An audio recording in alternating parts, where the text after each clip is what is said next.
Rational expressions can seem tricky, but once you break them down step by step, they become much easier to handle. In this video, we'll cover everything you need to know, simplifying, multiplying, dividing, adding, and subtracting rational expressions so you can tackle them with confidence. Whether you're preparing for a test or just looking to improve your math skills, this lesson has got you covered. Let's get started. So here's the first question. So some students, they get into the habit, they see an x squared there, an x squared, what they do, they go and cancel them. That's a no, never do that. That doesn't work. You want me to show you why.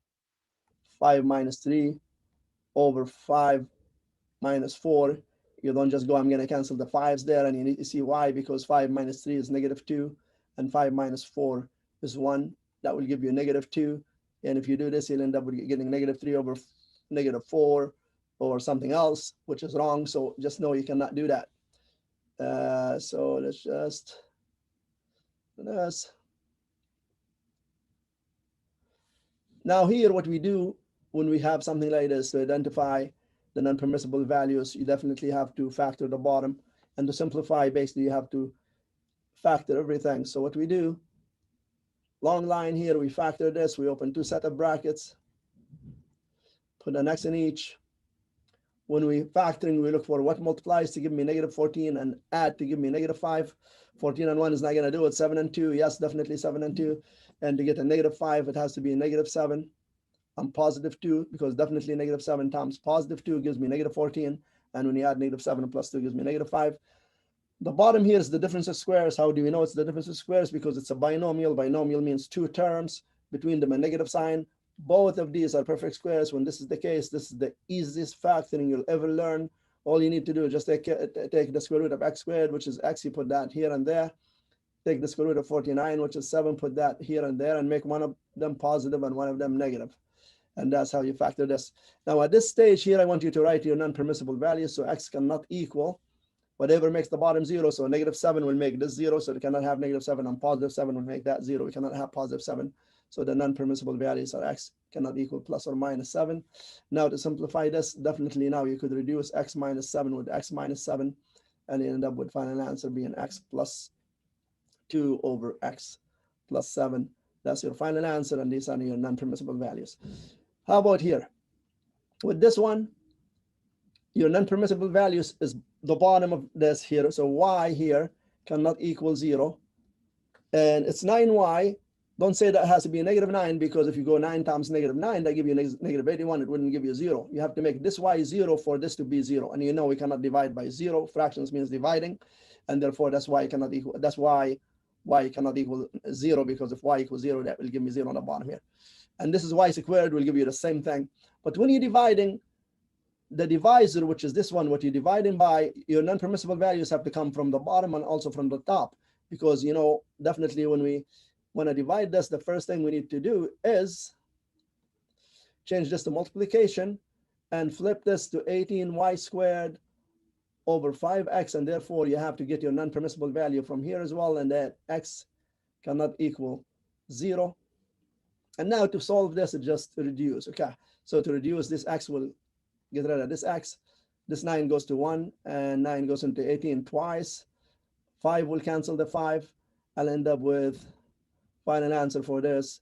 As a matter of fact, you know how this 18 became 2. Also, I have a y here, and I have a y squared there. This y squared becomes y, and my final answer is 2y. So just canceling and reducing all over the place. All right. Here, we have to factor this before we start telling what our non-permissible values are. It's easy, maybe here we could do that right away, but let's just start factoring this.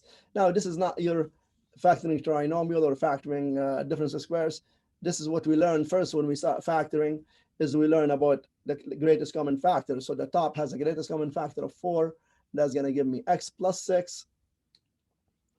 And the bottom, x is the greatest common factor, and I'm going to get x plus 8. And this divide by, I could factor 3 from there, and I'm going to get x plus 8, plus 6, sorry. And I have the 12 over x squared. Now, you know that I have to change that division to multiplication and flip this. But if you want to do this before you do that, if you want to go 3 goes into itself once and 3 goes into 12 4 times, you could do that. You could reduce within the same fraction, and that's fine. Okay. Let's start writing some of my non-permissible values. X cannot equal here x squared or 12x squared or 4x squared. X cannot equal 0 because 0 squared is 0 times 4 or times 12 will give me 0. We cannot have 0 on the bottom. And also we could see x cannot equal -8. But now once we start flipping this, and I'm just going to write this right here. So we have 4x plus 6 over x plus 8. And I'm going to change this to multiplication, flip this. So we have 4x squared all over x plus 6 because we got rid of that 3. Now also we have to look at the bottom again of this and say x cannot equal -6. Now all your non-permissible values being indicated there. Now you could just start reducing. X plus 6 will cancel with x plus 6. This x here would cancel with the square, or x squared just becomes x. And that's it. We reduce all we can. Don't think you're going to say, oh, I'm going to reduce this 4 with this 8. You cannot do that. That's x plus 8. If you have an x plus 8 there, you could cancel all of them together, but 4 and 8 here cannot. This is not doable. So now 4 times 4 on the top is 16, and we still have the x lingering along. And on the bottom, we have x plus 8. And that's my final answer. So again, you cannot say I'm going to cancel the x's here, or I'm going to cancel the 8 and make that 2, because that's x plus 8. You cannot do that. And that's your final answer for this. So let's explore a few more questions.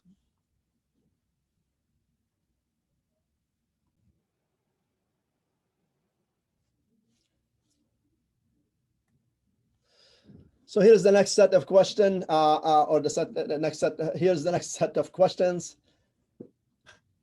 So definitely start factoring this. So what multiplies to give me -12, and there's a 1 here. So what and adds to give me -1. So it's going to be x minus 4, x plus 3. And this bottom here, what multiplies to give me -8 and add to give me -2, x minus 4, x plus 2, divide by this greatest common factor all over it. So 5x, and I'm going to get x plus 3 inside here. And the bottom here factors into x plus 2 and x minus 1, because what multiplies to give me -2 and adds to give me +1. Now, always if you could reduce within, go ahead and do so. So this here, x minus 4 and x minus 4 would go. And I'll have x plus 3. Simplify and go always. Like when you could simplify, make your question a little bit smaller. We change the division to multiplication and we flip this. So we're going to get x plus 2, x minus 1. And on the bottom, we're going to get 5x, x plus 3. Now this x plus 3 diagonally is going to cancel with this. This x plus 2 will cancel with this. And I'm left with x minus 1 over 5 over x. And don't think you could cancel this x with that x. We said already that's a no. Okay. How about here? We're going to factor. So always when you simplify in rational expressions, always when you can factor. So here y squared minus 4y minus 27. That's a y minus 7. Y plus 3, and on the bottom is the greatest common factor, which is 3y, and we get y plus 2 times this here greatest common factor, which is y, and we're going to get y plus 8, and here we're going to get y plus 8 and y plus 3, what multiplies to give me 24 and add to give me 11. You could double check that, but that's for sure y plus 8, y plus 3. Now let's cancel the y plus 8 with the y plus 8 here. Let's cancel with this y with this y. Let's cancel this x plus 3 with this x plus 3. Can we reduce any further? No, we can't. So we have y minus 7 on top, and we have 3 here and the y plus 2 on the bottom. And that's your final answer for that one. So we're going to explore a few more questions.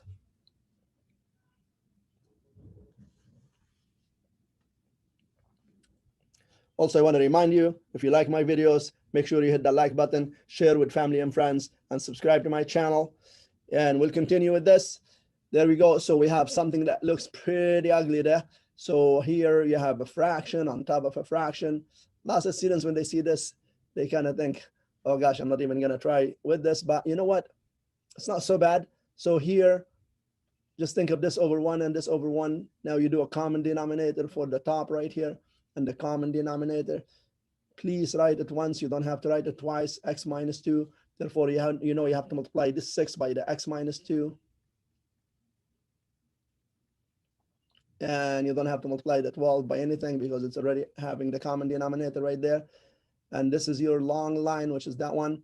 And you do the same thing here. You won't have to multiply the 4 by the x minus 2. So 4 brackets x minus 2. And then plus 3. You don't have to multiply the 3 by anything because it already has the x minus 2 as the greatest common factor. And here's a little trick. When you have that kind of situation, you could just cancel that x minus 2 with that x minus 2. So you could cancel these two right here. Because this is here division right here. And you're going to change this division to multiplication, flip all of this. The x minus 2 goes on top there. So it's going to cancel with that x minus 2. And so what you're going to get, therefore, you're going to get this on top, which is the 6x minus 2 plus 12. And on the bottom, you're just going to get the 4x minus 2 plus 3. And don't say, I'm going to cancel the x minus 2 with the x minus 2. That plus sign doesn't allow you to do that. This is not only multiplication. There's a plus sign there. So here you just have to expand. And when you expand, you're going to get 6x minus 12 plus 12 still here. And on the bottom, you're going to get 4x minus 8 plus 3. This 12 and the negative 12 will cancel. And then we'll end up with 6x all over 4x minus 5. And that's the final answer for that one. Now let's go to this one. This one again, greatest common factor is a and b because there's ab and ab here. So a here, b, and then ab. So ab is our lowest common denominator. That's what I meant, not the greatest common factor. Our lowest common denominator is ab. Now you have to multiply this by b to make it that, and multiply this by b. So that will give you 5b. And here you multiply this by a and multiply this by a. So you're going to get plus 6a. And for this one, you don't do anything. This is just going to be 5. Can we do anything else with this? Actually, that's the final answer. So I wish we used the space in there for this one and moved it up, but it doesn't matter. This is over 1 here. So when you're doing the greatest common factor, don't do it till you factor. Always remember to factor. All right. So to factor, what you're going to get here, you're going to get 1 over x plus 1 plus 2 over brackets 2x plus 1. And you see what? Hold on a second. Plus 3 over 1. This 2 and this 2 will cancel, and that becomes 1. All right. So now we could do greatest common factor, which is x plus 1 is the greatest common factor. See, if you didn't factor, you'll end up with this being the greatest common factor. Sorry, let me revise again. Common denominator, the lowest common denominator. If you didn't factor, you'll end up with this as the lowest common denominator. Your question is going to get huge after that. Lots expanding, and then increasing your chance of making mistakes. Always factor when you're adding rational expressions because things might simplify. So here we have this. So the lowest common denominator is x plus 1. So I don't have to multiply the 1 here by anything. And also we have the x plus 1 here already, so we don't have to multiply that 1 by anything. But this 3 doesn't have the greatest common factor, so we have to lowest common denominator. Sorry, so we have to multiply it by x plus 1 top and bottom. And therefore this becomes 3x plus 1 right here, which gives me 1 plus 1 is 2 plus 3x. I have to distribute that into here, plus 3 over x plus 1, which gives me, that's 2 plus 3 is 5 plus 3x all over x plus 1. Okay, now this one right here. So again, as I said here, before doing lowest common denominator or least common denominator, always factor. So we have x plus 3 all over x plus 3, x plus 1 minus 2x, x minus 1, x plus 1, because that's the difference of squares. Right. you know what I see right away? That I have x plus 3 here. That's going to cancel with the x plus 3 right there. Within the same fraction, you could cancel. You cannot reduce diagonally when it's minus. Only when it's multiplication, you could do that. So here we'll have 1 on top here instead of x plus 3, which will make this a lot easier. So now my lowest common denominator is x minus 1 and x plus 1. Once we got rid of that x plus 3 on top and the bottom, now it becomes a lot easier. You definitely know you have to multiply that one by x minus 1 because it doesn't have x minus 1 on the bottom here for when you did the lowest common denominator. So therefore, this one multiplies by x minus 1. If you want to show it, you have to multiply that by x minus 1. And you do the same thing to this x minus 1 with that. And that's how you have the lowest common denominator there. So 1 times x minus 1 will just give me x minus 1. And here, it already has the lowest common denominator, so you don't multiply the 2x by anything. And therefore, we end up with negative 1 minus x minus 2x is just negative x all over x minus 1. Okay, let me just revise. I'm just going to move this a little tiny bit higher. So as I said, x minus x. As I said, it's negative 1 minus x all over x minus 1 and x plus 1. I'm going to take out the greatest common factor from the top here, which is negative 1, and that will make it 1 plus x all over x minus 1, x plus 1.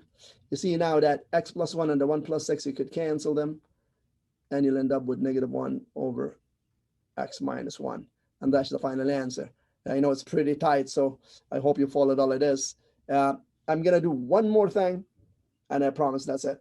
Okay, so it's going to be 2 more questions, and we'll end this.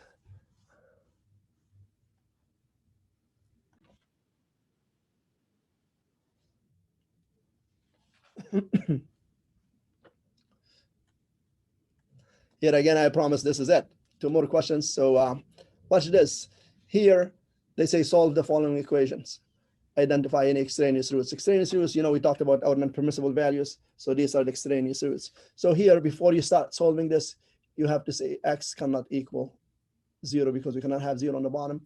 But also, when you solving this here, the easiest way to do this, when you have fractions and there's an equal sign right there, multiply everything by the lowest common denominator. The lowest common denominator is going to be 6x squared, so that's what you have to multiply this by.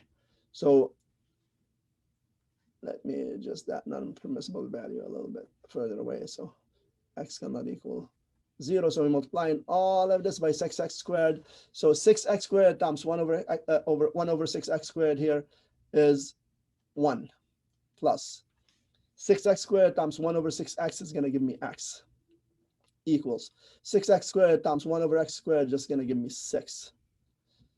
If you don't follow this, when you multiply a whole number with this variable here into a fraction, reduce this with this. So 6x squared will cancel the 6x squared and you get 1. Here, the 6's would cancel and the x here will cancel and you're left with x here, and that's what you multiply to the top. And here, the x squares will cancel and you get left with 6. 6 times 1 is 6. We multiply by the lowest common denominator to get rid of fractions. Now you see we don't have any fractions. As a matter of fact, this became quite easy. X equals 5 because 6 minus 1 just 5. And that's done. This is allowed because see here, x cannot equal 0 and therefore it equals 5. That's fine. And if you want to test it, you could just go ahead and go 1 over 6 times 5 squared plus 1 over 6 times 5 equals 1 over 5 squared. So this will give me 25 times 6, which is 150. So this is 1 over 150 plus 1 over 30 should give me 1 over 25. Now let's do a common denominator on this side right here. 150 is the lowest common denominator, so that will be 1, and 150 divided by 30 is 5 times 1 is 5, and you end up with 6 over 150, which reduces to 1 over 25. And then the left side equal the right side, so check. All right. How about here?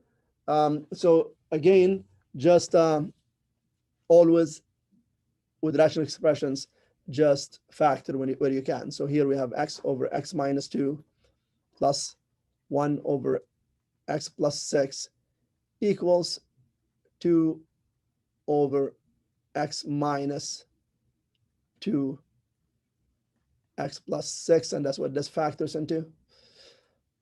So now we could tell them what our non-permissible values are. X cannot equal 2, and x cannot equal -6. That one makes the bottom 0. And at this stage here, you want to multiply everything by the lowest common denominator, and the lowest common denominator here is x minus 2 and x plus 6. So that's what you're multiplying all of this equation by. Now when you multiply this into here, you're left with x plus 6, because the x minus 2's will cancel, and you're left with x plus 6. That's what you have to multiply to the top. When you multiply this into here, the x's plus 6 cancel, and you have to multiply the top one by the x minus 2. And when you multiply it here, the x minus 2 and the x plus 6 will cancel this, and you're left with 2. See, when you multiply by the lowest common denominator, the whole thing, you don't have any more fractions. Now this will have to expand this, so we get x squared plus 6x plus x minus 2. And you know what? I'm going to move this 2 to the other side, so that becomes minus 2 equals 0. We want to equate to 0, so we could solve this. We have x squared plus 7x minus 4 equals 0. And as you see, this here definitely is not factorable. What multiplies to give me -4 and add to give me 7, not factorable. So I'm going to resort to the quadratic equation. The quadratic equation is x equals -b plus or minus square root of b squared minus 4ac all over 2a. And therefore now to solve for x, you're going to get x equals -b. b is 7 here, so we're going to get -7 plus or minus square root of 7 squared minus 4 times a, which is 1, c, which is -4. For any of you who maybe don't know where a and b and c are here, a is 1, a is the coefficient of the x squared, b is the coefficient of x, which is 7, and c is the constant, which is -4, just in case you forgot. So now all over 2a, and a is 1, which gives me -7. I'm just going to do all of this all together. So I'm going to use a calculator. Can't find my calculator, so I'm going to do this by hand. So this is 49 plus 16, because that negative and negative becomes plus. So that's 5, and that's 4, that's 65. So -7 plus or minus square root of 65 all over 2. And we could just leave it like this in exact values, or find out what square root of 65 is and do -7 plus square root of 65 over 2, or -7 minus square root of 65 over 2. But if you want to put all of this in your calculator all at once, what you do, you go -7 plus square root of 65, and you go equal before you divide by 2. So you just enter that before you divide by 2, because if you don't, what happens, your calculator will divide only the 65 by 2, not all of that, or the square root of 65. So you go -7 plus square root of 65, enter, or equals, whatever you get divided by 2. And that will give you one of the answers. And then the other answer is -7 minus square root of 65, enter, and then divide by 2 will give you the answer. And that will be a decimal place. But this is it. This is rational expressions in all aspects. So from A to Z, basically, rational expressions. That's it for today's lesson on rational expressions. I hope this step-by-step breakdown help you understand how to simplify, multiply, divide, add, and subtract these expressions with confidence. Remember, practice is key. So keep working through problems to strengthen your skills. If you found this video helpful, don't forget to give it a thumbs up and subscribe for more Math 11 lessons. Drop any question in the comments and I'll be happy to help. Thanks for watching and see you in the next video.